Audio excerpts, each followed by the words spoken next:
we're going to keep going, or we're going to do the other intros? It should be right. Yeah, no, that's it. Keep going. Do you want to do the list? Yeah, sure. Yeah. The thing I like the most about conversational design and chatbots over traditional technical writing and even knowledge management is really being able to see how customers are interacting with your help content. When you write a manual or any kind of guide, instructions, even support on a web page, you can only see so much of how customers are using it. You can see volume, you can see even how far they scrolled, how long they spent on the page, but it really doesn't tell you why they went there, looking for, and did they find that. So I love chatbots and conversation design, being able to design it and improve based on the way users are actually using it. The most challenging, frustrating part I touched on before, Mark, is definitely artificial intelligence. Feels like it should be like an exact science, but it's just not. Particularly when you've got a really large database, it's really nice to the perfect everything working to 100%. You've got to go for what's going to be 100% experience, 100% mediocre experience. Excited about for the future. I think it's still an emerging channel. Like I was saying, artificial intelligence is not exact science yet, but we will get there. I can't even imagine how much better chatbots will be in 10 years if you think about using some of the really early chatbots and how terrible they were, really early days, where we are now, where we'll be in another 10 or 20. So really excited to see where we go to in future.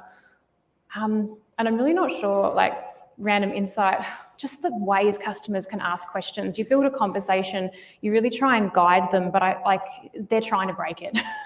I'm convinced some of them are. So it's, yeah, again, about building that 80% happy experience. If you can give 80% a great experience, the 20% might not have a great experience, but it's better than giving everyone sort of a halfway experience. I think that's me. Thank you. All right, so next up is Amy. Hey, yes, so how did I get started in conversation design? About 2016, I was working as a and I worked with a startup to respond to a problem they had. They wanted to see how to sell insurance to strata residents through a messaging platform that they had created. So I never done any of this type of work before, and I started to do a bit of qual research and sort of, you know, understand what exactly are the pain points that these sorts of people had within that environment, and what a messaging platform was going to do to help them. And it turned out that the chatbot, it was a terrible idea to sell insurance through a chatbot, but it was a really good idea to have the chatbot help them resolve their problems, because the communication between building managers, owners corps, residents is just terrible. And when I tested that and iterated over time, I realized this is incredible. We had people who didn't know what a chatbot was, people who thought it was going to take away jobs. The sort of robot revolution was coming. And just learning all these different behaviors and how it was really different to traditional UX interaction design really fascinated me.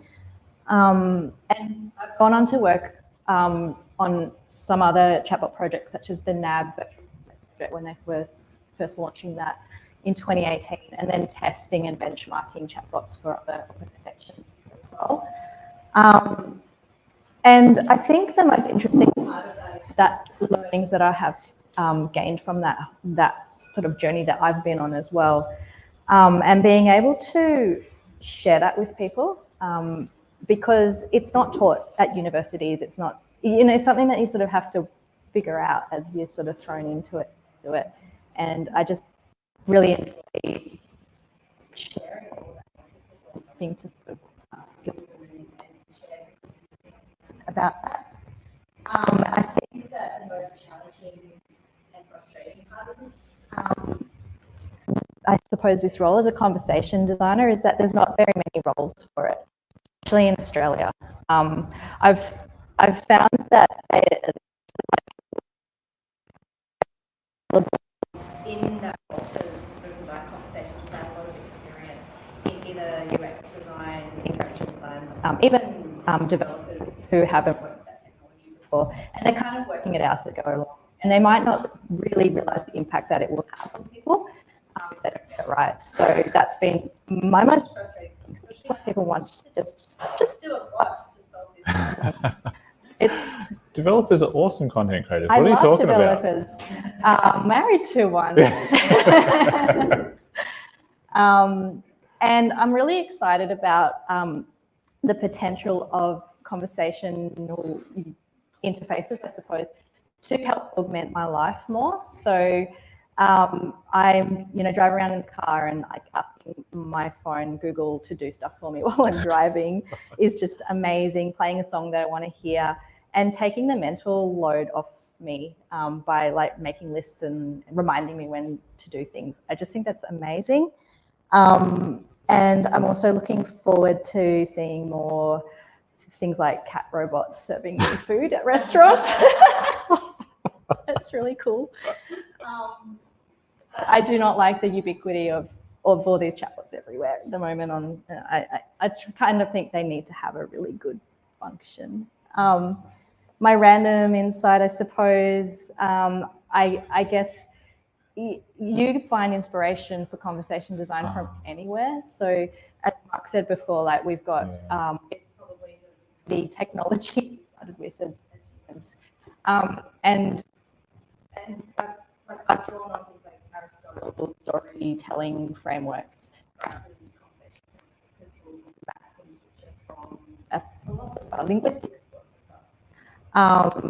games, video games, have been doing this kind of stuff for decades. I just think you can find inspiration to give you sort of guidance on conversations everywhere. Cool. Thank you. All right. Next up is Andy.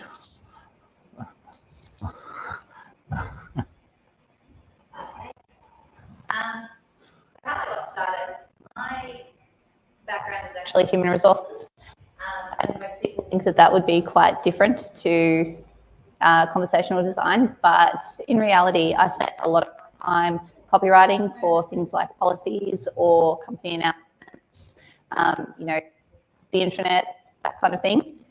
So actually, copywriting for internal teams, things like that, isn't actually that different to copywriting for a bot. In addition, I used to do a lot of user journeys for HR systems and to implement a system. Obviously, you need to do quite a bit of work mapping that out, how your employees are going to use this. So again, it's the same sort of segue into how you map out a user journey and want customers to use a chatbot or a virtual assistant. My career change came about when Mark and Leo were actually starting inGenious.AI, and the more I looked into it, the more I could see that this technology was going to be a huge part of the way that we interact with companies in the future. And I thought about it a lot, and I thought I could really make a difference in this area if I sort of getting, right at the start. And you mentioned before the earlier bots that were terrible, and I will put my hand up right now and say, yeah, I built some of those bots. Yeah, the technology though at the time was very, very limited. It used to be very much you interact with the bot using these buttons that I've given you. And I'm so excited that the technology is evolving so quickly that now we can do so much more. And I'll talk about that in a second. So the most interesting part of my role so far, the last couple of years, we've all been quite housebound with COVID. And one of the things that I was really excited to do was to partner with Facebook and a number of government agencies to build COVID-19 information bots. And that was cool, giving the public information that we thought was very important to have. But last year, I was actually approached by a PhD student who worked in the Cognition and Philosophy department. So he was interested in building a bot with what they called behavioural change interventions, and I'm going to refer to my bot because that's the terminology that he used. So he wanted the bot to resolve public ambiguity around COVID-19, and that's great. That's what the bots that we were building were doing. But also wanted to be able to simulate safer behaviour with users and try and make an impact and change user behaviour. So the clinical trial took place in both English and behavioural animations via a bot or a virtual assistant resulted in effective behavioural influence in comparison with the control group. And these could also be iterated on. So you could have an initial animation that would work on behavioural influence, and then you could build on that with additional animations or text-based information as well. I think that that could be a serious game changer, not only for the health industry. This person was working with one of the major hospitals in Victoria, but also once it becomes more mainstream, I think this is going to be a game changer for companies as well. The most challenging part of my role, actually, you raised a very good point, maybe, about conversational designers and how they could be just anyone. I have come across quite a lot of developers who are great at being developers, but are not so great at designing an experience that is a really rich experience and goes the way that the customer would like to interact with the company, rather than the easiest way for a developer to build that experience. There's a big difference between the two. Just on that, another big challenge since I joined Mark and Leo at inGenious, they're both very technical. I am not technical. So I'm very lucky to work with a team of developers whose job it is to literally build our platform and make it so that I don't need to know the technology underlying what I do and how I build my bots. But I still feel that it's a challenge to me because I like to know how things work and I don't. So I need to really rely on our developers to explain it to me. And then even then, I might not really understand of why things are happening the way that they happen. And the technology is moving so fast that even when I get grasp on it, it then changes, and then I have no clue again. So that's a big thing that I have struggled with over the last 6 years. Now, what I'm excited about for the future. So I think capabilities like conversational commerce is really exploding, and I think that's going to be really big for companies. Just in the way that not only they interact with their customers, but it's also going to be huge for the way that we want to do business with companies as well.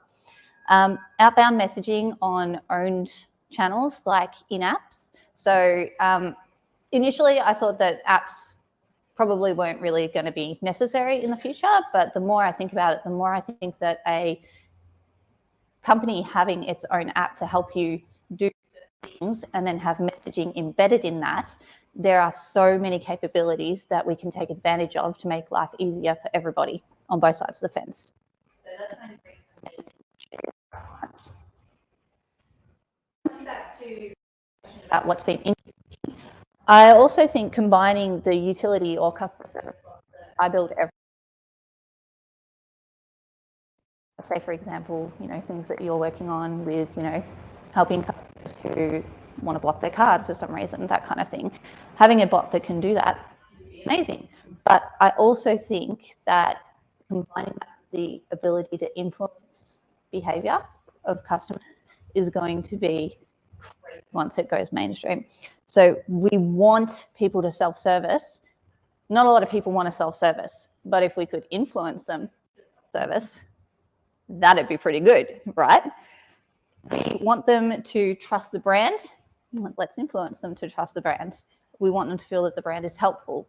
We can do all of these things with behavioral influencing. So, like I said before, it's quite a way off from being mainstream, but I think it's definitely coming. The PhD student that I mentioned before has actually been published now, so it's out there. Who knows what's going to happen there? It's very exciting though. Now, my random insight. It's not actually so random for a job like mine, because literally part of my job once I have built a bot is to monitor the bot after it goes live. So my insight comes from actually seeing what happens with the bot and how people are interacting with it after it actually does go live. So when I start building a bot, I work a lot with the brand and I work with service teams, and I find out what people come to the business to do. What do you frequently asked questions? What do people want to do most? And I build a bot based on that. But that's not always what people want to use the bot for once it actually goes live. And I found that people will want to use the bot for things that they won't necessarily want to talk to a customer service agent for.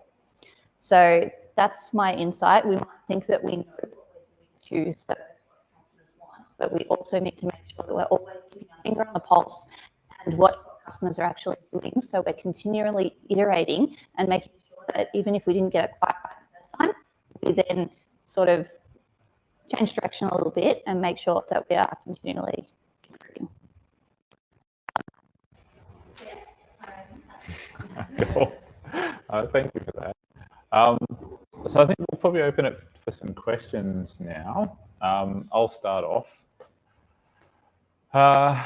There's a bunch of different channels starting to come about. So you've had, the synchronous live chat, which basically means you've got your agent having to be aligned and you start the conversation, even if it's with a bot, interact with that session, but then you kind of have to go and come back again if you want to sort of continue the conversation. So we've started to see a shift from the use of asynchronous channels. So it's like Facebook Messenger and whatever else.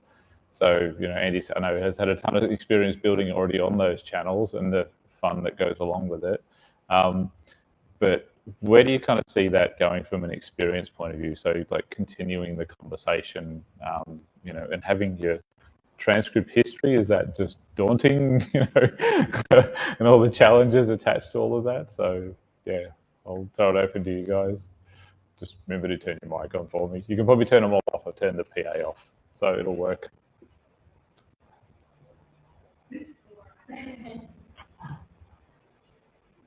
It's on.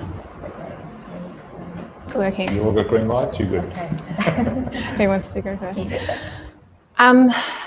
I've worked on async projects at my last two jobs, in current job and last job. I think some channels there's a bit of a distrust of the async experience, and there's still a live chat mentality that customers bring to it, that going, oh, if I haven't heard a response by so long, it's been disconnected, or I haven't responded in so long, I'm going to get disconnected, which I suppose is the truth of it. One of the more successful async channels I've seen deployed is actually via SMS, because that's exactly how you would expect to SMS a friend is, I forgot to reply for 3 days, and then you reply.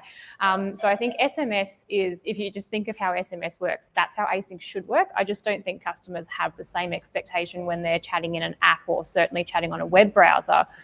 In terms of transcript history, I can't say I would be, spending my spare time scrolling up and reading transcripts unless there was some price I wanted to argue over in there. But there's nothing wrong with having it there. It's just, the company that you're chatting to would have the full transcript on your record anyway. So it just gives customer access to the same data that the company has. I think with async experiences, I think that the customer's expectation isn't there yet, but it's quickly changing. 6 years ago, we had this amazing technology and we were building bots, and the customer expectation was still that they were going to pick up the phone and talk to the customer. But we are seeing, bots explode now. So it might take a little while, but I think that definitely once people realize how talking with a company can fit in with their life and they don't have to wait around on web chat, and that's so frustrating. Are you there? Are you coming at some point? What happens after 5 o'clock when you all go home? Are you still going to come back tomorrow? That kind of thing. So I think that once people realize the benefits that it can bring, their expectations will change faster as well. I think it depends on the channel and the use case as well. So I can think of, an example where that would work really well is if you're having if you're interacting with a bank and you've got a home loan application or something that requires a bit of input over a number of days, or there's updates to the progress, then that async chat would be quite useful then. It's sort of like you're having a conversation with the broker almost. If it's regardless of whether it's an actual person or a bot even, I think that would be quite useful. I think I agree with you, Sarah. Like, I don't know if it would make sense just to have an async chat open, and you don't know if you're gonna, walk away, come back. Like, what are the terms of that? Why would you do that? Like, I guess it just depends. Is basically my answer.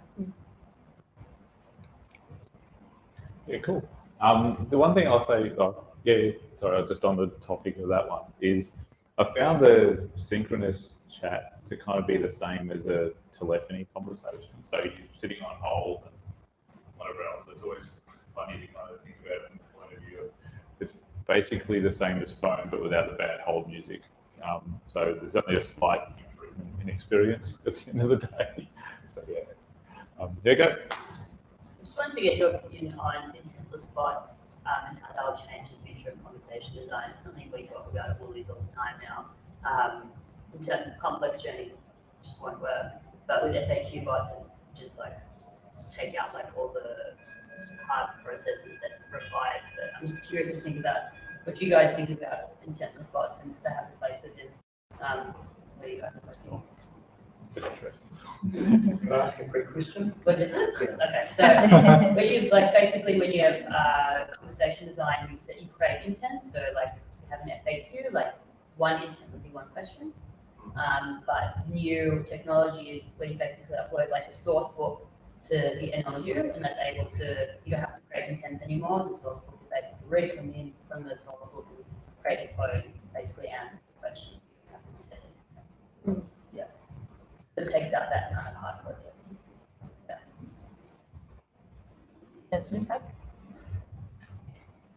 I'm still considering the question. So, do you mean that you're not having to use a keyword as the? It's more that you don't have to build like for a question. You have to build like a FAQ for this question and like have a response, because it'll just read straight from the source manual and like use its own conversational tone, like dependent on like the platform. So it's like the AI building the content. Or yeah, basically using like because you upload like the source manual. I have worked a bit with this. Yeah.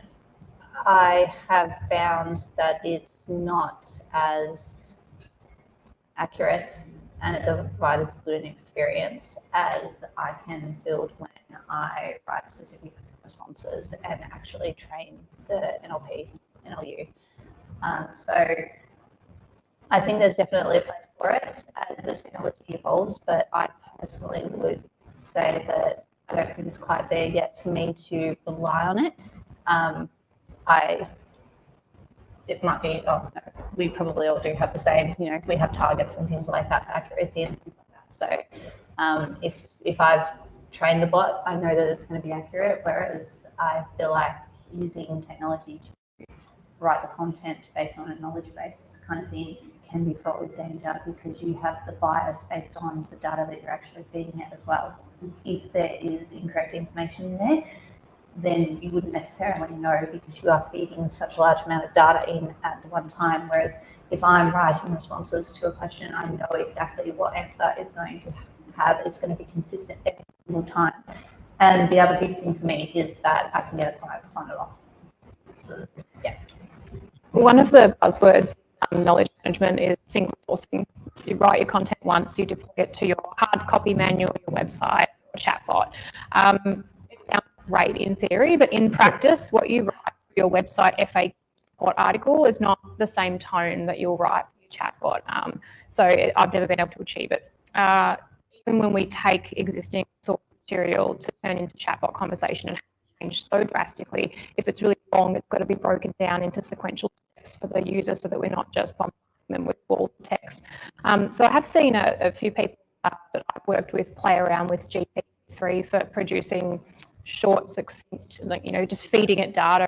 And I'm amazed at how well it can do, but sometimes it does fill in the blanks and you're like, oh, that's not quite right. But I had really low expectations when I was sort of first confronted with it, and was really shocked at how well it does do. So I'm sure it's going to get there in future and put us out of a job eventually, but hopefully not for a long time.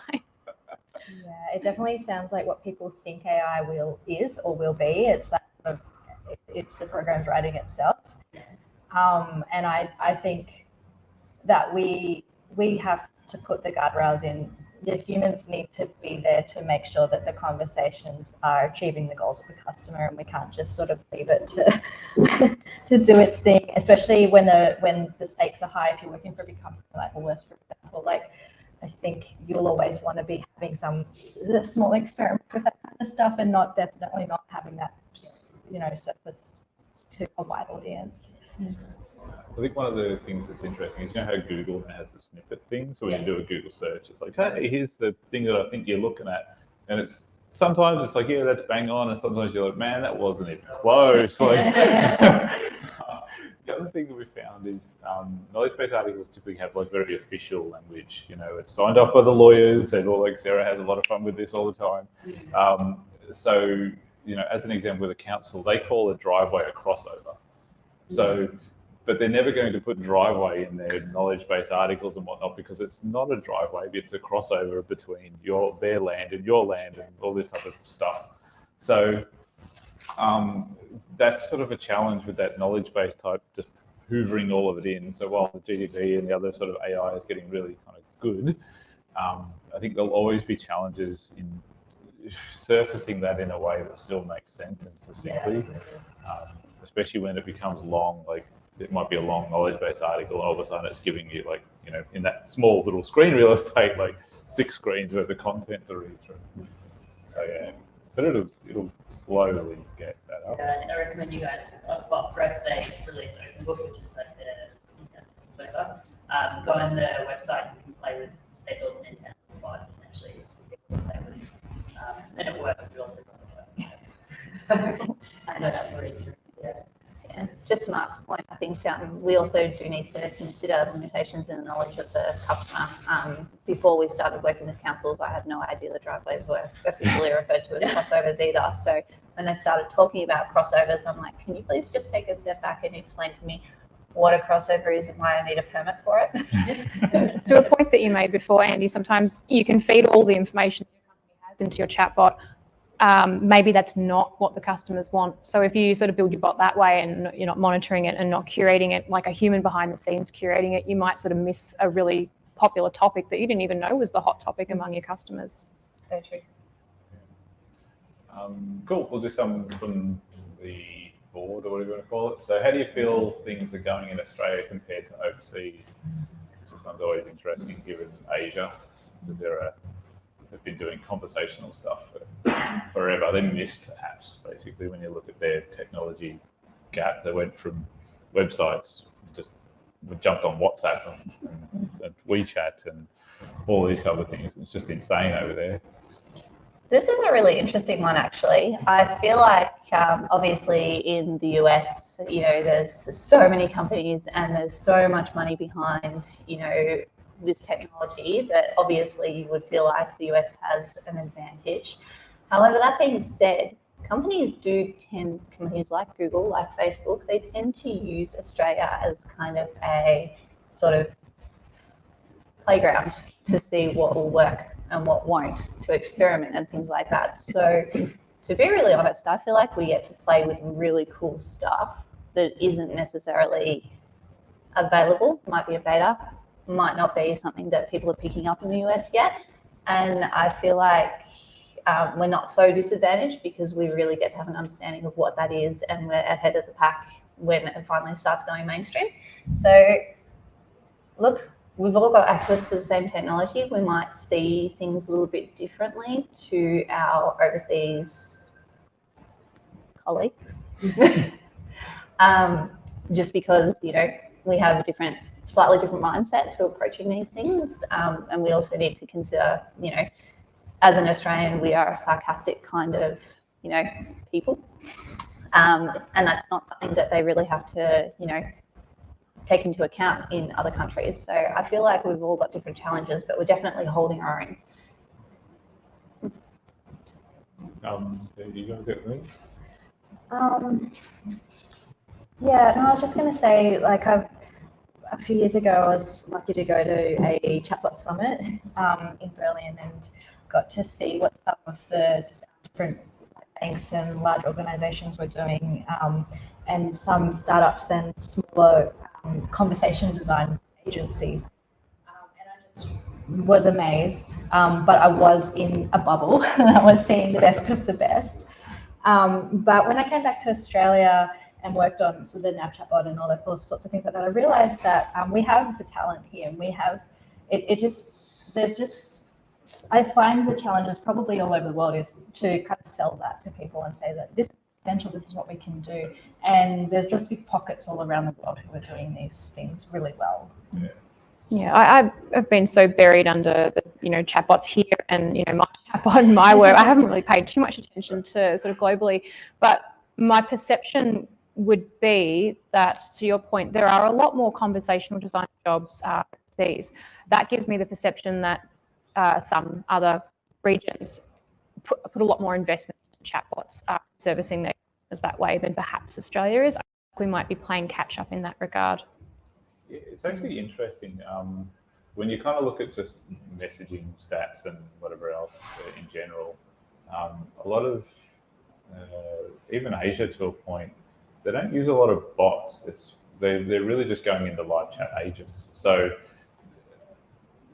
while they're picking up on the channels and using them, they're not really using the automation component that much at the moment. So that's been one thing that I've sort of been watching, is how all that's kind of coming together. And the infancy, like they're actually behind in so many ways. Like they're just doing very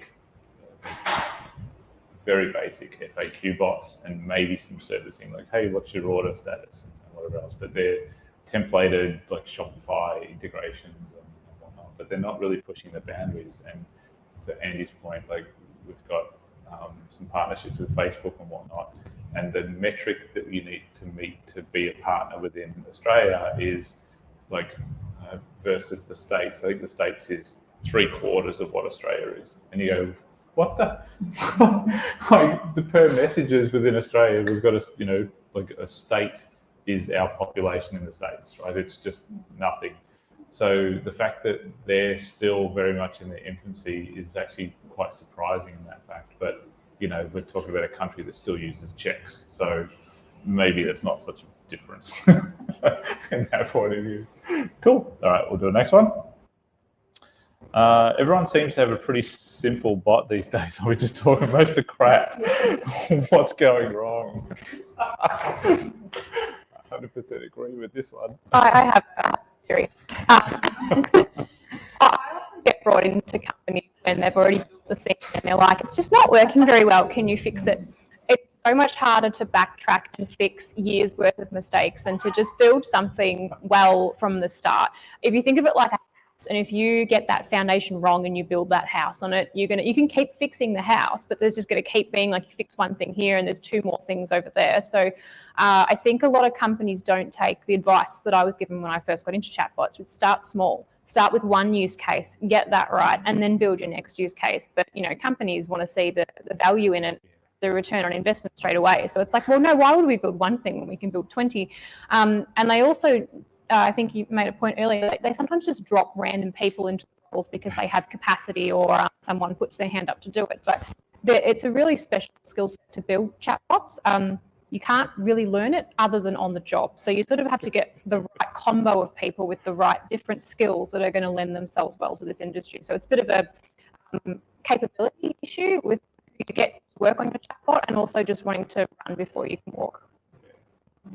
I don't think people take those channels seriously. I don't think they consider a chatbot is actual customer channel as much as they consider emails a channel, website apps a channel, and it's a front door to a business essentially. And if someone's opening the door and going, "Hello, I'm a bot. How can I help you?" and you ask them a question and they go, "I don't know," they just leave. They walk away, go to the next business, and they probably don't want to interact with that company again, or that's just the experience that they're having all over the place. People aren't spending enough time really understanding how carefully crafted that experience needs to be, that welcome. And my basic sort of mantra with a chatbot is it just needs to get the simple stuff right, and it's all it needs to do. And once you get the simple stuff right, you start to build trust, and then you can start adding more and more complexity as you start improving the technology. Okay, most bots are crap. I'm not sure how I feel about this because I built quite quite a few bots. My thoughts, and this is general thoughts, and I'm absolutely not thinking about anyone in particular here. I find a lot of customers are hesitant to try things that they're not sure about. We might have the technology to do things, we might be able to prove that we can do it really well, but they're still hesitant, and that can impact on. So we might say this will be your whole experience. They might say, I would like that bit of the experience, thank you. Social teams are also potentially, they get scared when you say we are going to put a bot on social channels. And I think that might also have an impact on, what we can do versus what we actually end up doing for a client. So we have a lot of really big, crazy dreams. It would be really cool if more clients were like, yeah, I'm going to take a punt. We can always pull this back if it doesn't work, or we can, we can change direction a little bit, but it doesn't always work out that way, and people tend out. Although, back to your point, Sarah, people should really start small. But, they can't stay small for 4 years, really. Technology is going to move on. Customers' expectations are going to move on without them. So they really do need to be iterating. We found it really interesting, like when we did the first council bot, we started with 50 questions and we're like, oh, cool, it's a council. But getting into that space was insanely interesting, purely from the fact that, and they said it to me in this way, like they handle services from cradle to grave. So literally they do maternal services and whatnot, all the way to graveyards and everything in between. So they have a very wide gamut of random services that they provide and whatnot. So but a lot of it is just simple FAQs, but there is no way that they can put that on the homepage. So it's like, whereas a bank and other sort of customers that are selling something and have a service, there's a kind of a top 10 that you can kind of stick in the web page and whatever else, or have easily searchable on Google. But when you're talking about, if you think about just dogs at a council, there's a dangerous dog down the road, there's dog poo all over the park. Like I need to register my dog. I need to get it vaccinated. Like I need to get it buried. Like there's just so much gamut in one thing, and doing that across all their things. So it's been quite interesting to see someone like a council, and no offense to the councils, they're typically not, agility enough. They have a lot of agility and the experimentation to take on brand new, technology as an AI, but, to their credit, they've all been starting to put toes in the water to give this a crack because they want to provide better customer service. Like the vast majority of the questions are just simple FAQs, and it's like, that's all we really need, and maybe a simple form flow from here and there, or basic troubleshooting. So it's like, oh, I want to report an issue. It's like, all right, is it super urgent? No, then cool, here's the non-urgent stuff, and off you go. So I think that's been quite interesting to take the basic, this is a crap bot, and take that simple one and be like, cool, now we're going to build it up to have like 400 or 500 questions to ensure that every time you ask about dogs, it just doesn't give you the registration. It can actually answer all of the questions on the dog. So that servicing coverage, I think to your point, making it useful for the customer, and it might start small, but then you'll very quickly realize that, everyone's just asking about dogs and they're getting the wrong answer all the time. If we put 10 other dog questions in there and trained it, it'll be sweet. So, cool. All right. This one's interesting. A voice and text bot's going to merge in the future, as in you will only need to create one bot once and then work across all those mediums. Oh. Yeah, there you go. Have fun with that one. I'll put my hand up and say I can't answer that. I've not worked in voice closely enough to know, but I would say that I've worked with people who probably would say yes, and I can't back that up with any fact or personal experience. I don't necessarily think that they're going to merge in the future. I will say that the way our platform works is that you will have we support multi-channel, so you can support text and voice, for example. So if I'm writing content, I might consider what might be different in content that I'm writing for a text-based bot versus content that a voice-based bot would need to use. An example of that is when we are giving people a list of items that you can scan through on your screen is really great. It's rich information that is very useful, but not every user is going to want to sit and listen to a voice bot list those things. So it's definitely an interesting one. Voice is not big in Australia, so I'm definitely looking forward to seeing how it is taken up and used, and it's definitely an area that we're going to have to learn by doing, I think. I think it's important to meet customers where they are contextually. So this actually already works quite well in Google. I'm a Google person. I don't use Siri, but you already have devices that will throw up a recipe if you ask for it, or send you a link on your phone. So you can talk to it and then it'll provide what you need. You don't, with the text, you have the UI functions which help you do stuff faster. Voice is just a different medium, and you exactly don't want to list a whole lot of options. You don't want to learn all the special commands and dance moves and stuff to kind of get what you want. So it just depends where you are. Yeah, I think the one thing that we've seen, thankfully, in some ways, that the phone-based bots, like everyone's starting to back away from that. Purely it just hasn't been a nice experience generally. So they're all moving towards like putting it in app or like in some other device, which I think is sort of interesting because you're actually playing with someone else's tech, but feeding it behind it. So like Google Assistant and Siri and all those type of things. So yeah, cool.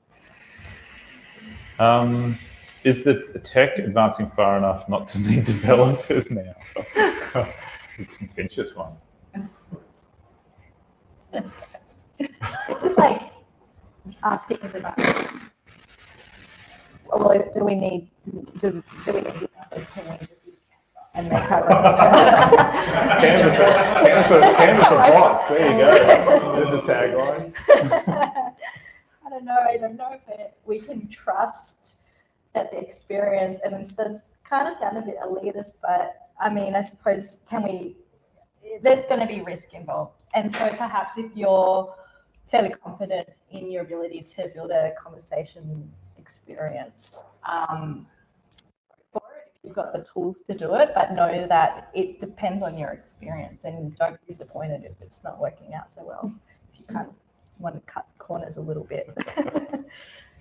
Yeah, I think developers sort of build the icing on the cake, build a great cake, which is your conversation design, your great conversation experience. But I certainly can't build the integration so that I can, pay that bill through the chatbot. So I think they are what make chatbots great. That's a good point. Agree, 100%. I'm a bit biased because I have a platform, like I said before, that makes it so that I don't need the technology so much. However, the more bots I build, the more complex things or ideas I have that I definitely can't build myself. So developers are a necessity for me. And as we said, the technology is going to keep evolving. So, you're definitely going to need developers to keep up with that. Yeah, developers necessary. And I love my developers. All right. A few more left and we'll get through these. Thoughts on digital humans, the whole audio-visual chatbot experience. These freak me out so badly. I don't know if you played with some of them. It's still that uncanny valley. Yeah, it's totally. Stop. I can't even bring myself to play with them. That's how creepy they are. Yeah. And it's just not necessary. I can either read what a chatbot would say to me, or I can hear it if it's audio, but I don't need to hear it and at the same time.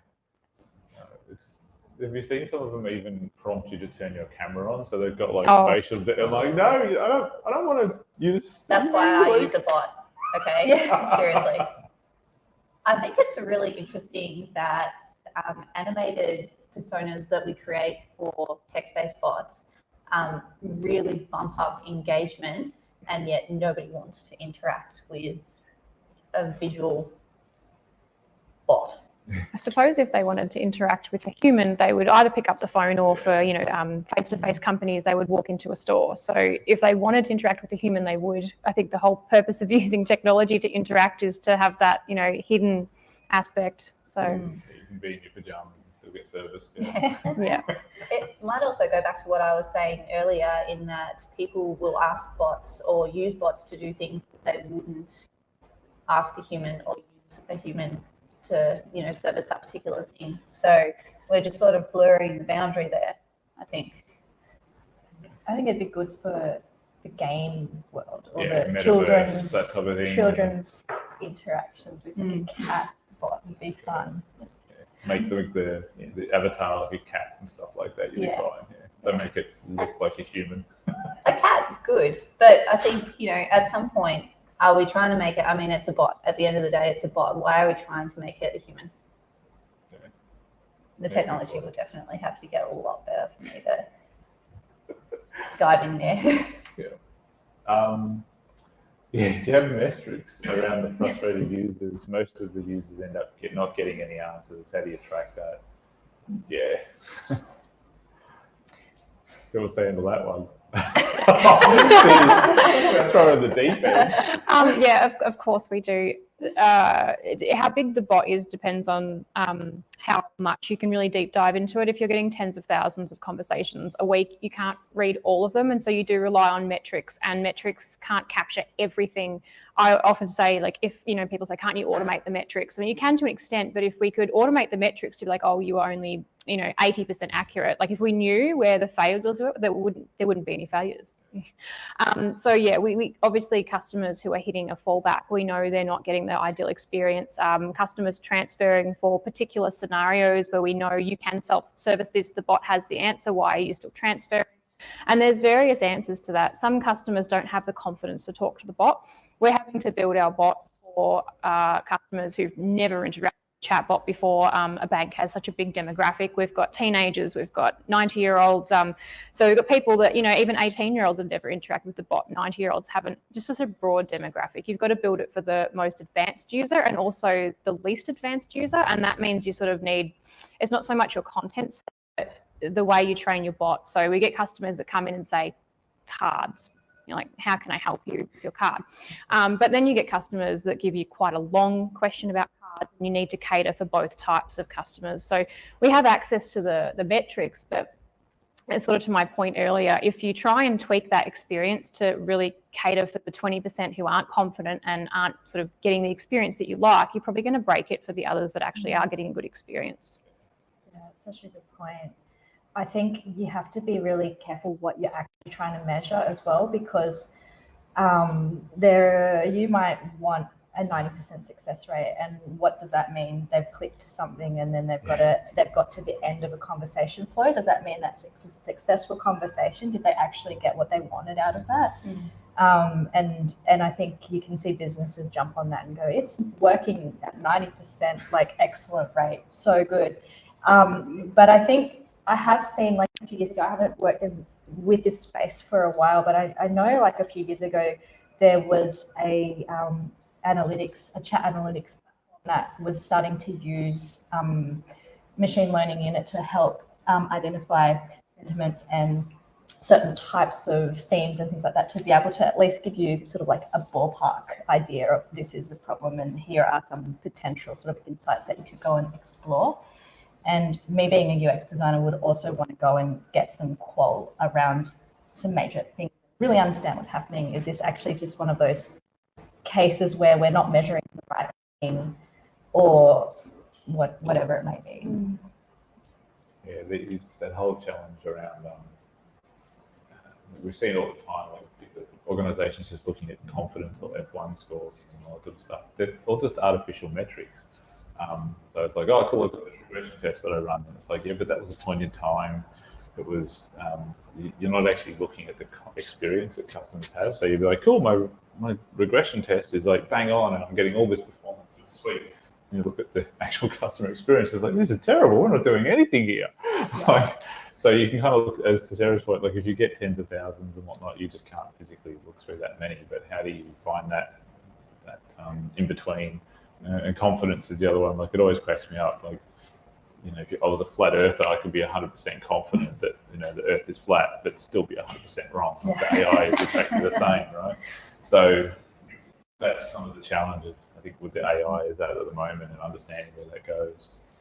All right, we'll burn through the last ones. Hey, I did that one. Yeah, I did that. Go away. That was too quick. Team size and skill sets for a team to build and manage this in a company. I think we'll make Amy start this time. Before Sarah gets top with everything first. It's a tough one. I think as long as you have curious people in your team, you're not always going to get the right qualifications. Like there's not that many conversations. I only sort of called myself one after working on a few projects and learning a few things. So you can totally become one with curiosity and with UX skill sets, interaction design skill sets. You always need to have it as someone who's representing human-centered design in the mix. And of course, your usual product team people, I think. Otherwise it won't get built. Cool.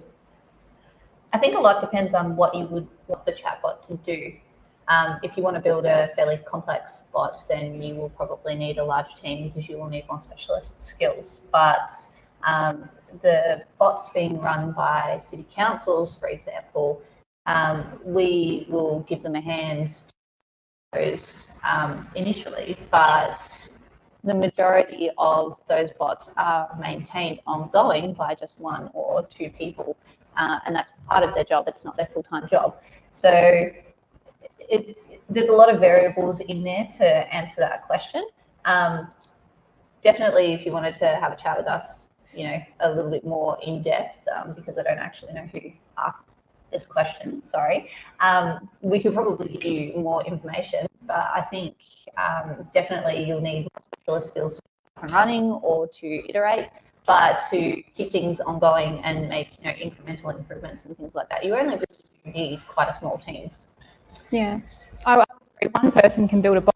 It just depends how fast you're going to build that bot. But building is always harder and takes more resources than maintaining. So if you build right and get it to a level that you're happy with, the maintenance of it doesn't require too much. In terms of skills, you need a good communicator. If it's a text bot, you need someone who's good at written communication.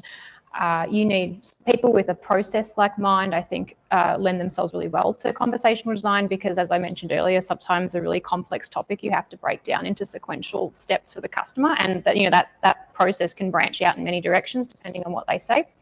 And definitely data, like a data analysis background, AI, machine learning is super helpful as well. So it's a big mix of skills that work well. Right. Last two, how do I convince upper management to experiment with a bot? So probably Amy, you've had this experience given you started it all at that. Storytelling, inspiration, making beautiful posters. That's totally what I was sort of. Yeah, that's evangelizing around the business, and I guess is one part of it, but you want to be working with some leaders, I suppose, in your team if you're not one yourself who really believes in it and the value of it. And I think with their NAB virtual assistant project, I think that got off the ground because there was a really passionate product owner on that project who was a really good communicator and was able to sell the vision. But I think when you don't have that as a smaller team, it's just yourself, you're just trying to demonstrate the opportunity that there is. Just communicate the value provide and focus on things like how the efficiencies that it's going to create, the value it's going to provide to the business, and also visualize the prototype that you're doing. I don't think people really understand it until they can see it, and using tools like Principle to kind of animate the dialogue really gets people across the line. Yeah, I think at the end of the day, upper management's always going to want to see some kind of return on investment stats. So it's not always about cost of money, it could be customer satisfaction. There are probably a few companies that embark on building a chatbot for brand and image. It's really about saving money or increasing customer satisfaction or whatever other sort of company KPI or metric. It's always a great place to start is company-wide KPIs. And if you can hit one or two of those, and that's a great case to make your argument. And always get an executive on board. Even if you can get one on board to sort of fight that case upward for you, that's going to help as well. I think just to expand on, just to expand on what Amy was saying about getting people to visualize a bot and having a demo. So Mark or I could talk to a potential client about, a chatbot and how great it is for, all day. But if they really have no understanding of what that could look like, then we're not going to get anywhere. So I think a really, really powerful thing is to build a demo, but even more powerful is to build a demo that they can actually see, touch, play with, and see how it interacts with them. So, there's free chatbot builders that you can go and play around with and sort of say, here, look at what I built and look at what it can do. Yeah. And I think that's probably a really good way to start getting your stakeholders on board and start getting, start getting them behind you to push it onwards and experiment. Cool. Last one. I think this one's really interesting given the way it works. Our chatbot's built with accessibility in mind. So yeah, the interface being text and voice, I don't know, I think there's just a ton of additional potential that's attached to it as opposed to a website where it has buttons and interactions and UI elements and all the fun and games that comes along with that, because there's just a shitload more cost to build it to meet the accessibility requirements. And you're in the accessibility nightmare that is. The answer to that question is they should be. Are they all? No. Some might be sort of half-half. It's actually quite a skill, accessibility. In all my time in the content space, accessibility has never been at the forefront of building content and designing content. It should be. But I think that's why it's easy to forget when you're focusing on, should that comma be here or there? Should I break this into 2 steps or 3? It does fall by the wayside, but it absolutely should.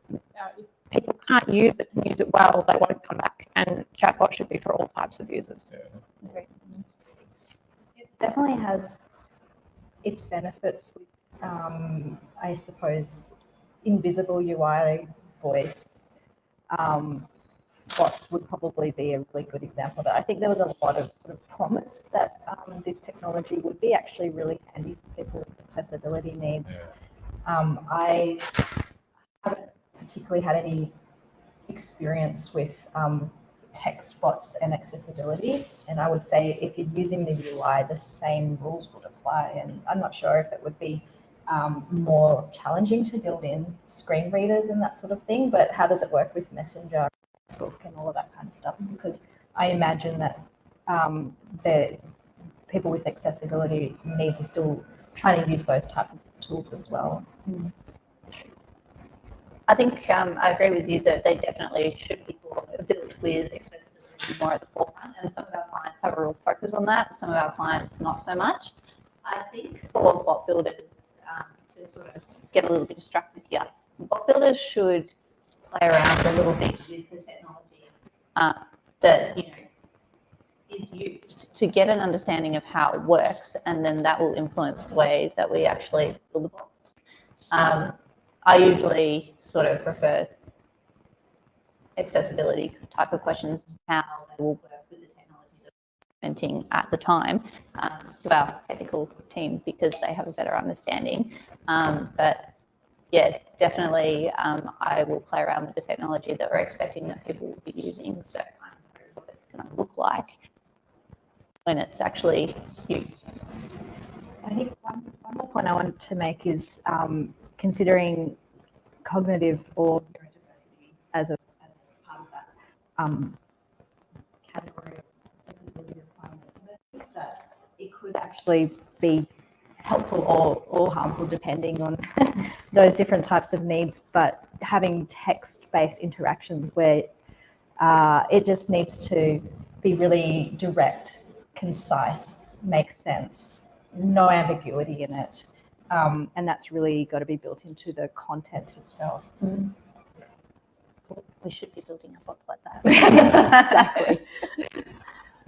All right. Well, with that, we'll sort of end this. So thank you very much, panelists, Amy and Sarah and Andy. For those joining online, sorry about all the technical issues. I've worked out what it all was, and I'm an idiot, so apologies about that. I'll learn that for next time, so we'll get better. But hopefully you got the gist of it. Now we got the interesting part was the panel talking versus me prattling on. So with that, I'll say thank you to everybody, and yeah, see you next time. Thank you. Thank you. Thank you for all the good questions. Yeah, thanks. All right.